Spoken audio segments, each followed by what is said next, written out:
Hello and welcome to edition 175 of My Bonus Life. And here is today's agenda. As you can see, the first thing on the agenda is my shirt, which today is a roughly blue octopus. And that's because a blue octopus is going to feature quite a bit in this episode. So let's see where that goes.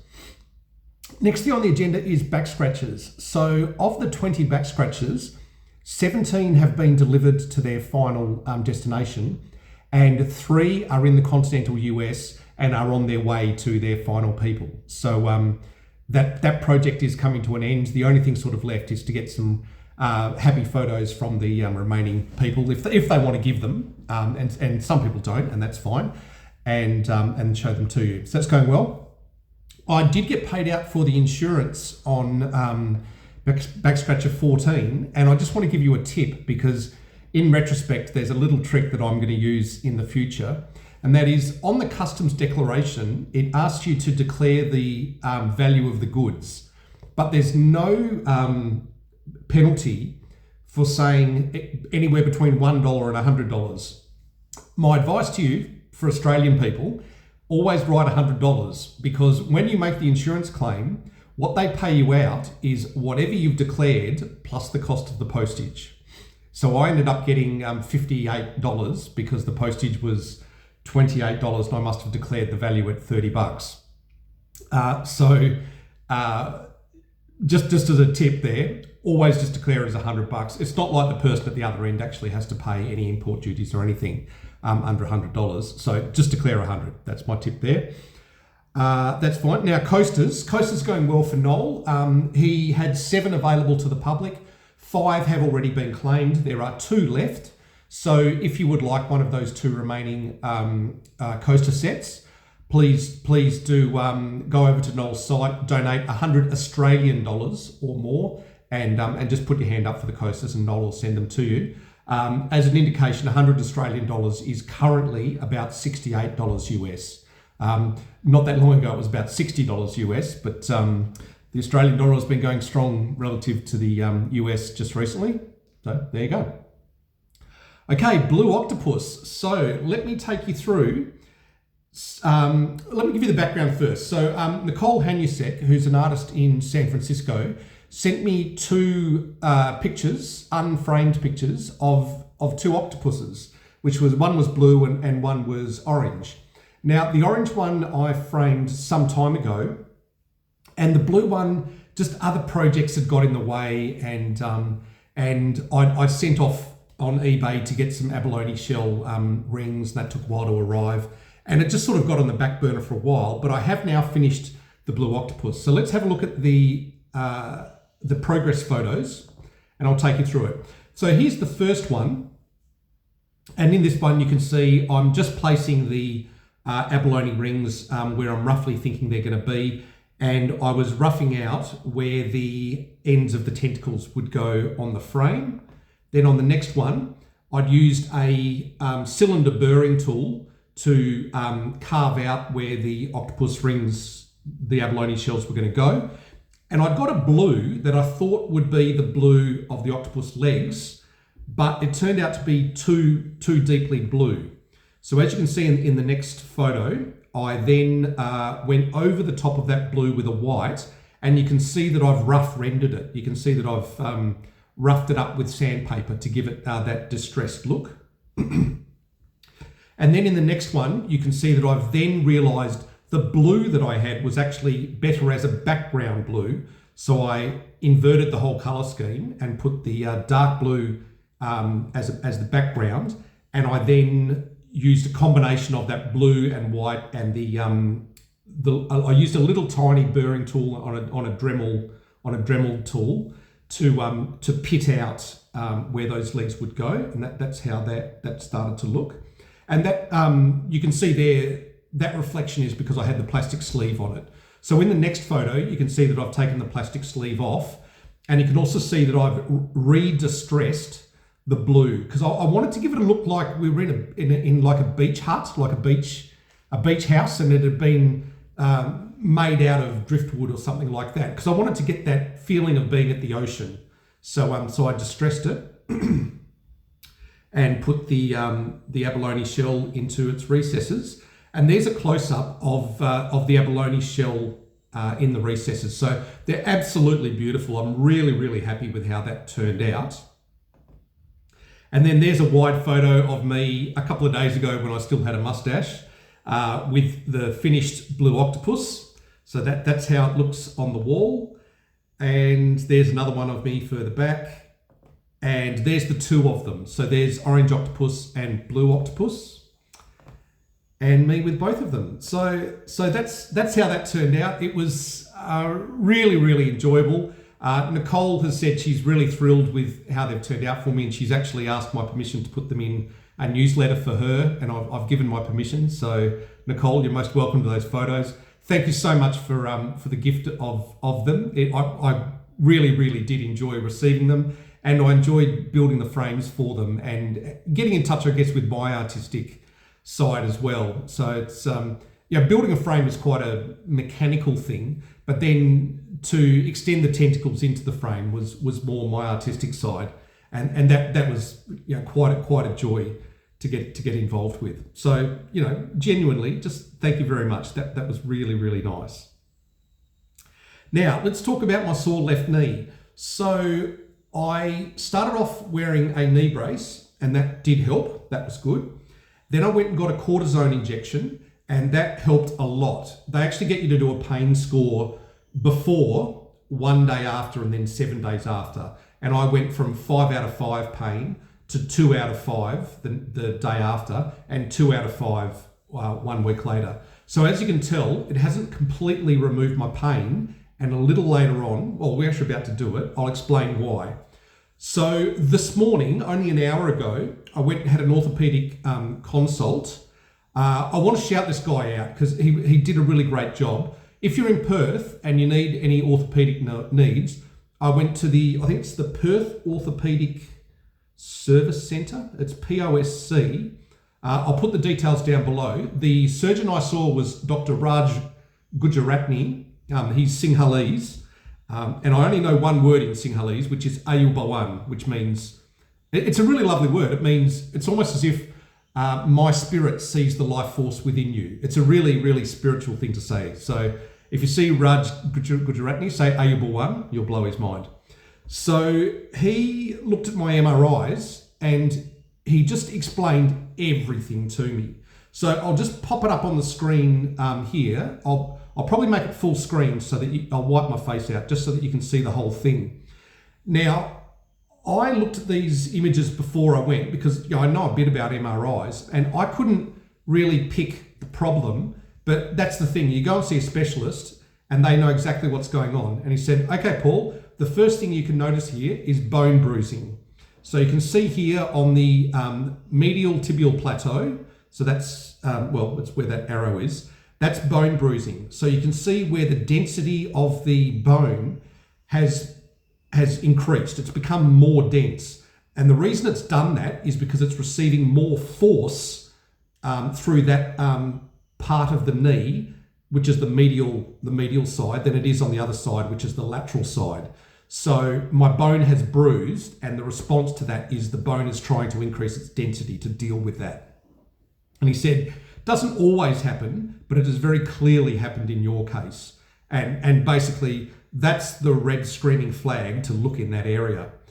Now, the other thing you can see is, well, you can see if you know what you're looking for. I couldn't see it before, is that part of my meniscus has actually fallen down and is now wedged in between my medial collateral ligament and my tibia. So that white strip that you can see falling down there is a piece of busted up meniscus. You'll notice I don't have it on my lateral side. I only have it on my medial side.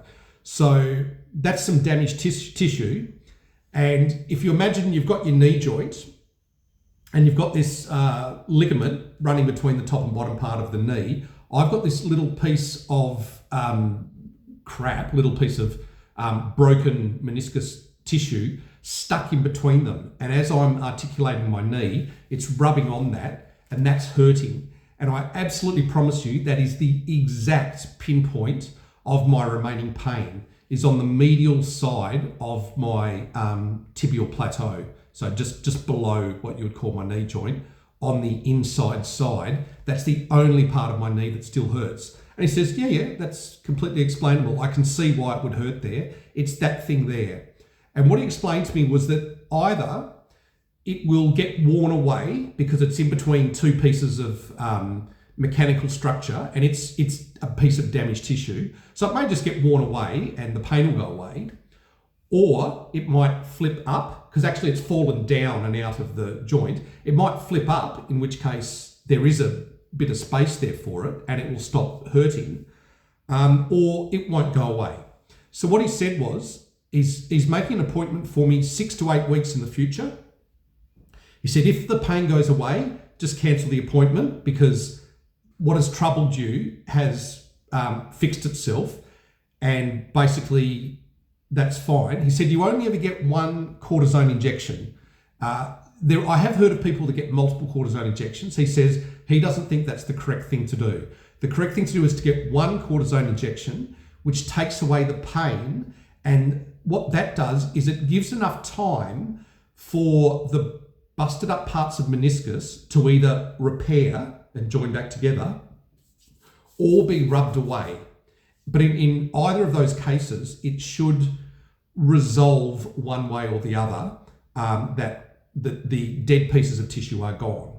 And he said, if you're still having pain at the end of that 6 to 8 weeks, come back and it'll be a relatively straightforward, or in fact, he did say a straightforward surgery to either sew together the healthy bits of remaining meniscus, or he might, in this case, he said, I might have to just debride or cut away this little piece that has fallen down on the outside if it's still bothering you. But he said, it's fine. This is not a big deal. May even self-resolve, but if it doesn't self-resolve, it's a small keyhole surgery operation. You're going to be okay.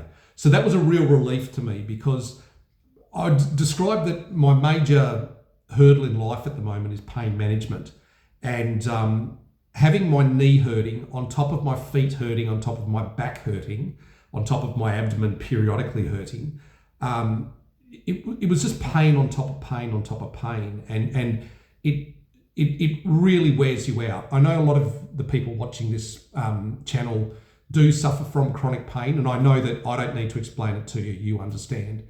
For those of you that don't suffer from chronic pain, all I can say to you is, well done. I hope you stay that way. But if you can just imagine never having a moment in your life where you can just go, I feel good, right? You never get that again. It's in your past now. It's always just a matter of, I'm not hurting too badly right now, is the best you get. And you definitely have moments like the other night, 2 or 3 nights ago, I woke up in the middle of the night in just a large amount of pain, couldn't get back to sleep. I took 3 buprenorphine, which is the most I've ever taken in one hit, and it didn't take the pain away. And at that point, I thought, I'm not going to take a 4th because if 3 haven't worked, 4's not going to work. And I need to save my buprenorphine. It's a Schedule 8 drug. It's a drug of addiction. And I'm imagining that if you take enough of it, you get a resistance to it. And I don't want any of those things to happen. So in the end, I just lay there in the pain, and eventually I didn't fall back to sleep. I made it through the morning, and then I had a terrible day the next day, and I fell asleep the next night pretty well because I was exhausted. So that's where we're at with the MRI stuff. So that was good. Now, the fatty liver. So I have a fatty liver. At my lightest, I got down to 69 kilograms, and there is a photo of me that I took at 69 kilograms. I'm not going to put it up because it really distresses me. But just bear in mind, my bottom weight was 69 kilos, and I looked really sick. I looked really thin and unwell at 69 kilos. At between about 79 to 84 kilos, I looked good. Like I would say that's my zone, is between 79 and about 84 kilos. When I measured myself the other day, and I'll pop this up on the screen, I was 95 kilos. So I'm now into technically obese. So for those of you that have a partial colon and you're wondering, can you actually put on weight when you don't even have a complete digestive system? I am here as a point of fact to tell you, you absolutely can. And I haven't been eating a ton of junk food. I've mainly been eating calorie controlled meals, and I managed to put on weight. That was exacerbated by the fact that I had my meniscus blow out, which meant I was pretty much not even walking for about 3 weeks. So that obviously didn't help. But there you go. So I topped out at 95 kilos. Last Monday, I started going on Ozempic, and this Monday, so a week later, this is my weight a week later, 93.5 kilos. So in 1 week, I've lost 1.5 kilos, and I've been on Ozempic before. I went on Ozempic just before I got diagnosed with cancer because I was trying to work out why I'd put on so much weight. I didn't realise that, 7 to 8 kilos of that was actually ascites. But anyway, I know Ozempic works for me. I did 1 milligram in the first week, and to be honest, it was too much. It made me really, really not want to eat and made me a bit nauseous as well. So this week I've only taken 0.8 of a mil, and I'll see how that goes. And I may even drop it back a little bit further. I think my right amount of Ozempic is going to be around 0.7 to 0.8 mils per week. And if I'm the same as last time, I'll lose about 1 kilo a week on average, is what happened last time. So that's good. And once I get down to 85 kilos, I'm quite confident that when we do my next liver function test, my ALT, which is your fatty liver marker, will be in the normal range, and I won't have a fatty liver anymore. So that'll be great because, and I know a lot of you, I at least know some of you, because you've written to me, have a fatty liver. I strongly encourage you to do something about it. If you have a fatty liver for long enough, it turns into cirrhosis of the liver, which is another name for liver cancer. And it is caused by having too much fat in your liver. And you've got too much fat in your liver. Typically, there are other reasons, but the normal reason you have too much fat in your liver is you've got too much fat in your body. And you need to lose fat. And there's some scientifically proven ways to do that. Ozempic is one of them. Manjuro is another one. Ozempic uses one of the peptides, which is GLP-1 or glucagon-like peptide 1. Manjuro, I forget the other one, but I know that it uses GLP-1 and another peptide. So it hits 2 peptides, whereas Ozempic only hits 1. And just look, apart from that, stay off the junk food, eat healthily, do your exercise. I know for some of you, you can't do the exercise because you've got other chronic health conditions. Look, if you do want to live a longer life, then you do need to address your fatty liver. So please take an example from me if you want. I've got only a very slightly fatty liver. I'm immediately doing something about it, okay? And you just need to lose the weight. If you lose the weight, your liver loses the fat. You don't have fatty liver. You can avoid cirrhosis of the liver, okay? The other thing is, speaking of cirrhosis of the liver, the other way to get cirrhosis of the liver is by drinking a lot of alcohol. And I want to point out that today is the 2nd of July, which means in Australia anyway, I'm curious to know whether other countries do this. In Australia, we have Dry July, which started yesterday. And the idea is that you don't drink alcohol for the month of July. You get sponsors if you want, and you don't, and that money goes towards, I think it's a cancer research actually, it's the Dry July charity. Caroline and I are both doing Dry July this year. We're not doing it with sponsorship, so we're just doing it purely for ourselves because it's the right thing to do for us. But I strongly encourage you to do it. If you're an Australian, you can even sign up and get sponsors if you want. But I'm curious to know, do other countries do Dry July? How does it work in your country? And are you doing it? All right. Or if you're not, having heard that I'm doing it, do you want to join me? Okay. Caroline and I had no alcohol last night, which is, somewhat unusual for us. What we did was we normally have rum with Coke. We just had the Coke, and we actually found that it still was that satisfaction because it was a flavour that we were familiar with. We drink the no caffeine, no sugar Coke, and I know that there's problems with phenylalanine and all those other things. I know you don't have to tell me in the comments. I know there is quite a case to not be having those artificial sweeteners. So our aim is to convert from rum and Coke into tea, like a peppermint tea or a chamomile tea. But baby steps. We're only one day in. Hopefully by June 30, we're drinking tea. We'll see. Caroline did have a tea the other night, actually, now I think about it. So there you go. Right, now, in other news, Noel went to Kalbarri with his wife. And in the outro shots, I'm going to show you some of the photos that Noel took in Kalbarri. I'll just pop up on the screen a map of where Kalbarri is. So it's up the West Australian coast. If you come to Western Australia, please do go to Kalbarri. It's beautiful, beautiful landscapes. There is a big gorge there that you can see that is quite beautiful, and it's quite well maintained by the local council with all of the signage and guardrails, and there's a lookout that you can go out to. It's quite well done at Kalbarri. The other thing that meant though is that Noel's dog, which is a greyhound or whippet called Jamie, stayed with us. And here's a photo of Caroline with Jamie as they were relaxing there on the ground. So Jamie is probably the most chill dog I've ever met. He's not stressed out by people. He's not stressed out by dogs, even ones that come up and bark at him and sniff his butt and whatever. He just pretty much doesn't care. But if you get too much in his face, he will just bark and just say to the other dogs or the other humans or whatever, just back off. But he doesn't carry on about it. You know, he just says, ruff, and as long as they back off, he's back to being chill. He's a pretty cool dog, actually. I quite don't mind Jamie at all.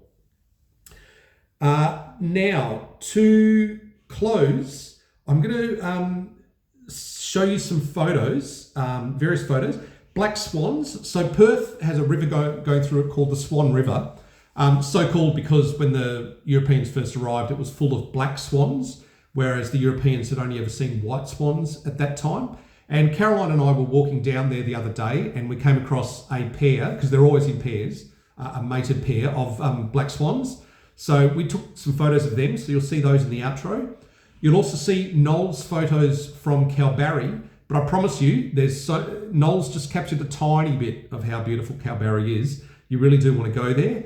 A couple of people showing their back scratcher smiles, and also one person showing their coaster smiles. So enjoy the outro photos. Please subscribe. Please do like. Thank you for being on my care team, and please go out there and show some kindness to the world. See you next time. Okay, bye.